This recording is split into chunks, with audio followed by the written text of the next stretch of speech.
कार्यक्रम में उपस्थित श्रीमान ओम बिरला जी, मनोहर लाल जी, किरण रिजिजू जी, महेश शर्मा जी, संसद के सभी सम्मानित सदस्यगण, लोकसभा के महासचिव, देवी और सज्जनों, अभी कुछ ही दिन पहले मैंने कर्तव्य पथ पर कॉमन सेंट्रल सेक्रेटेरिएट यानी कर्तव्य भवन का लोकार्पण किया है और आज मुझे संसद में अपने सहयोगियों के लिए इस रेजिडेंशियल कॉम्प्लेक्स के उद्घाटन का अवसर मिला है। ये जो 4 टावर्स हैं, उनके नाम भी बहुत सुंदर है। कृष्णा, गोदावरी, कोसी, हुगली, भारत की 4 महान नदियां जो करोड़ों जनों को जीवन देती हैं, अब उनकी प्रेरणा से हमारे जनप्रतिनिधियों के जीवन में भी आनंद की नई धारा बहेगी। कुछ लोगों को परेशानी भी होगी।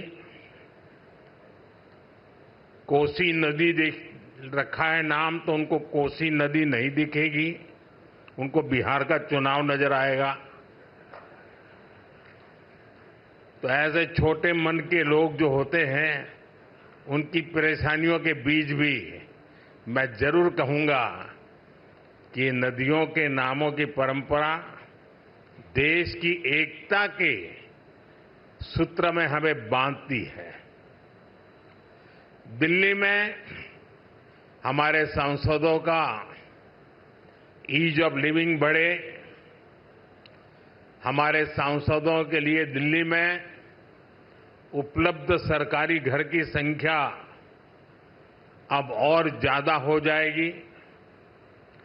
मैं सभी सांसदों को बधाई देता हूं।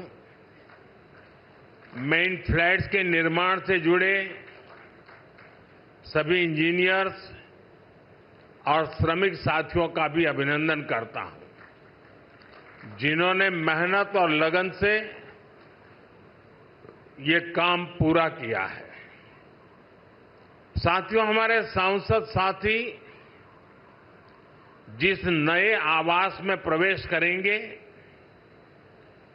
अभी मुझे उसका एक सैंपल फ्लैट देखने का मौका मिला। मुझे पुराने सांसद आवासों को देखने का भी मौका मिलता ही रहा है। पुराने आवास जिस तरह बदहाली का शिकार होते थे, सांसदों को जिस तरह आए दिन परेशानियों का सामना करना पड़ता था, नए आवासों में गृह प्रवेश के बाद उससे मुक्ति मिलेगी। सांसद साथी अपनी समस्याओं से मुक्त रहेंगे तो वो अपना समय और अपनी ऊर्जा और बेहतर तरीके से जनता की समस्याओं के समाधान में लगा पाएंगे। साथियों, आप सभी जानते हैं, दिल्ली में पहली बार जीतकर आए सांसदों को घर अलॉट करवाने में कितनी कठिनाई आती थी। नए भवनों से ये परेशानी भी दूर होगी।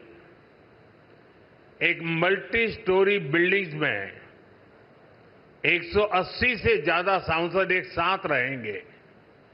साथ ही इन नए आवासों का एक बड़ा आर्थिक पक्ष भी है।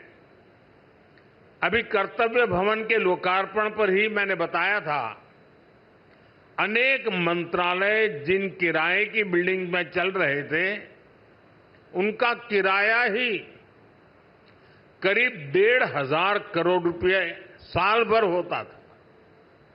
ये देश के पैसे की सीधी बर्बादी थी। इसी तरह पर्याप्त सांसद आवास न होने की वजह से भी सरकारी खर्च बढ़ता था।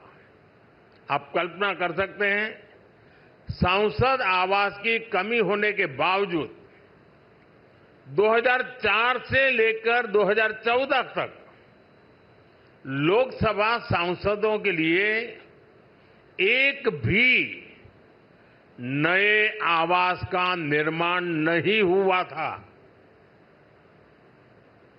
इसलिए 2014 के बाद हमने इस काम को एक अभियान की तरह लिया। 2014 से अब तक इन फ्लैट्स को मिलाकर करीब 350 सांसद आवास बनाए गए हैं। यानी एक बार ये आवास बन गए तब जनता का भी पैसा बच रहा है। साथियों, 21वीं सदी का भारत जितना विकसित होने के लिए अधीर है, उतना ही संवेदनशील भी है।